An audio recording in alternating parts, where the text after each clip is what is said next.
What does it truly mean for a nation to be considered a global power? It's a question that delves into the realms of economics, military strength, cultural influence, and diplomatic prowess. It signifies that a country's choices, both big and small, can ripple outwards, shaping the destinies of nations and influencing the course of global events. Their policies, alliances, and actions resonate far beyond their own borders. The United States stands as a prominent global power in the modern world, wielding considerable influence on the international stage. Its economic might, military capabilities, and cultural exports contribute to its position of global leadership. But the journey to this position of global prominence began humbly, with a collection of 13 British colonies scattered along the eastern seaboard of North America. These colonies, diverse in their origins and aspirations, laid the foundation for what would eventually become the United States.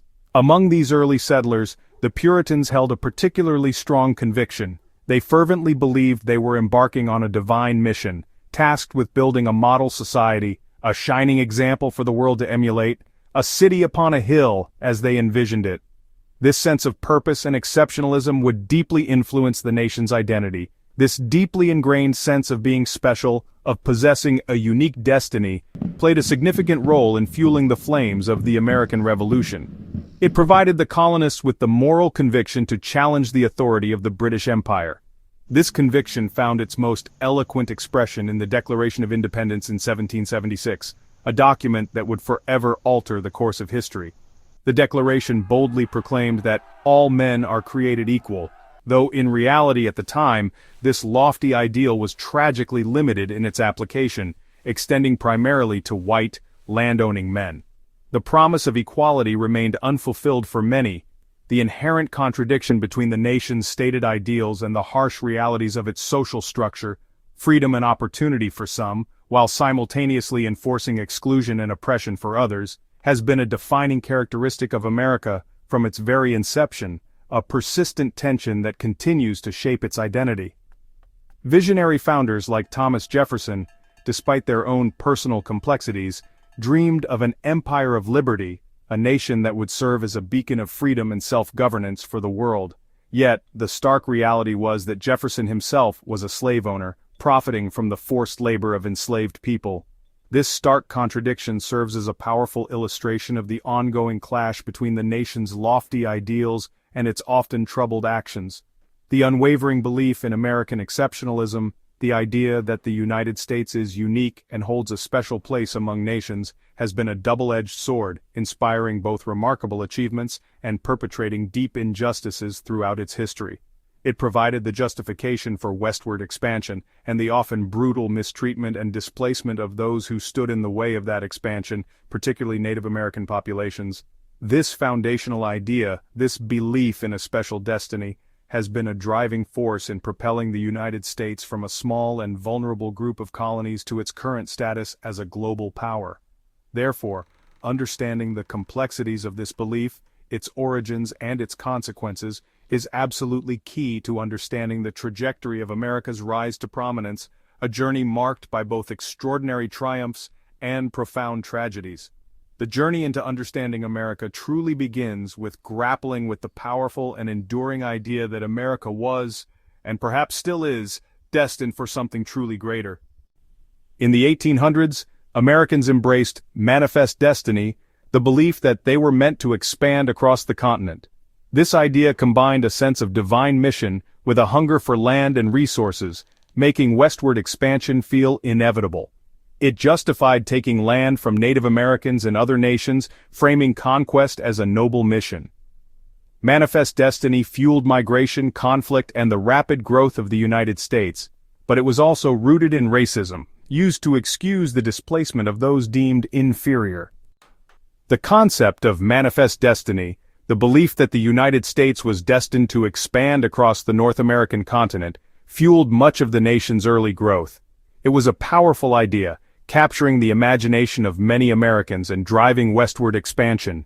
Manifest destiny became reality through bold land grabs, strategic negotiations, and sometimes outright conquest. The young nation was determined to stretch its borders from the Atlantic to the Pacific.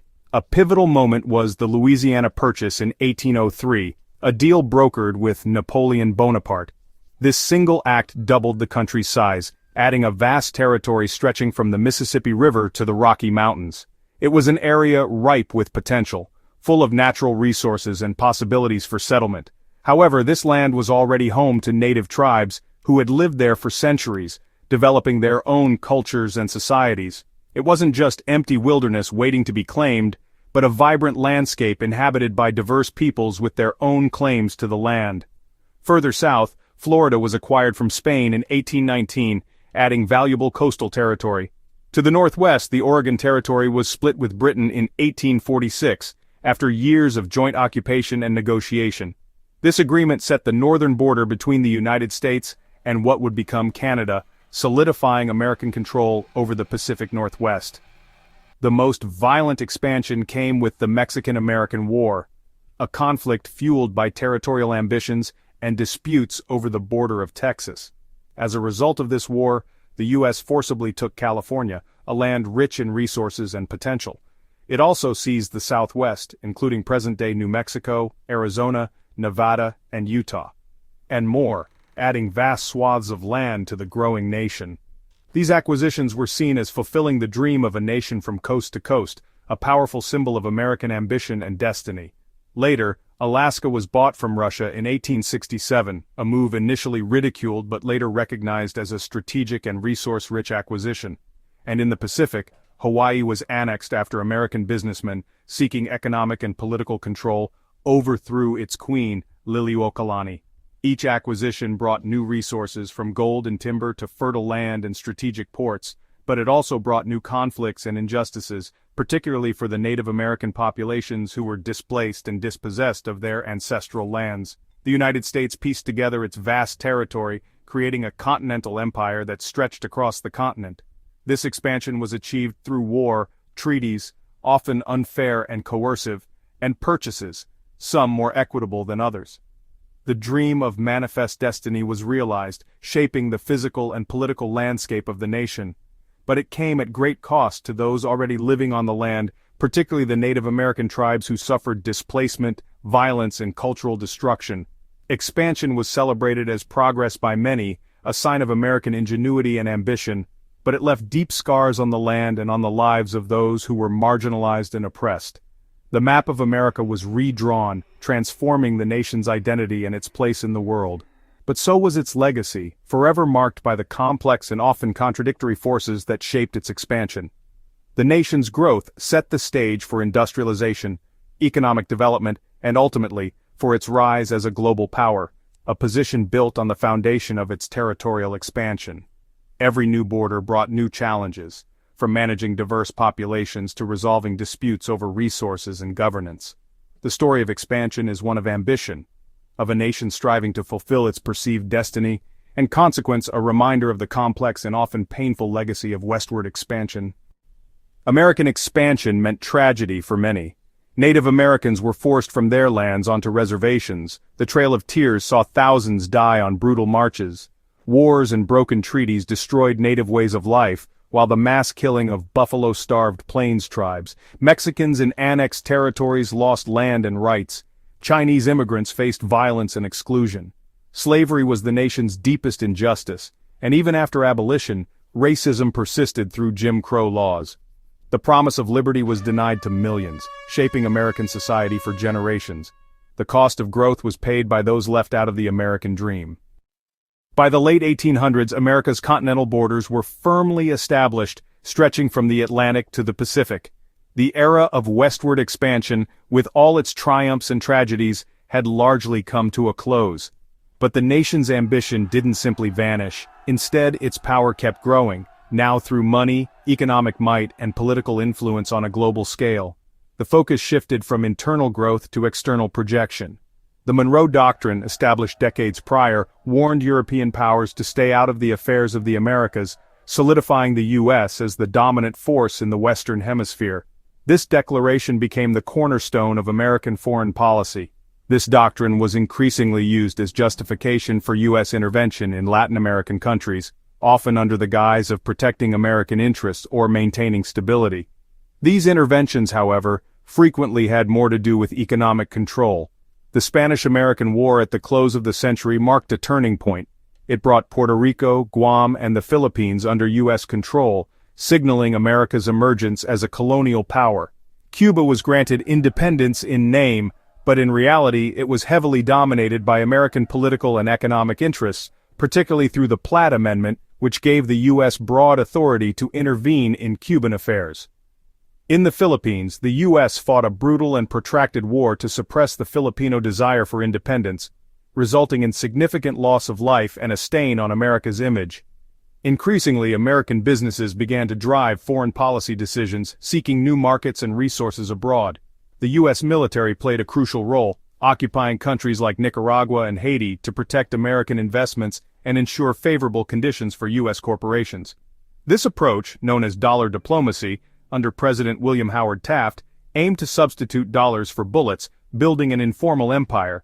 It was less about establishing formal colonies and more about exerting economic control and influence over other nations.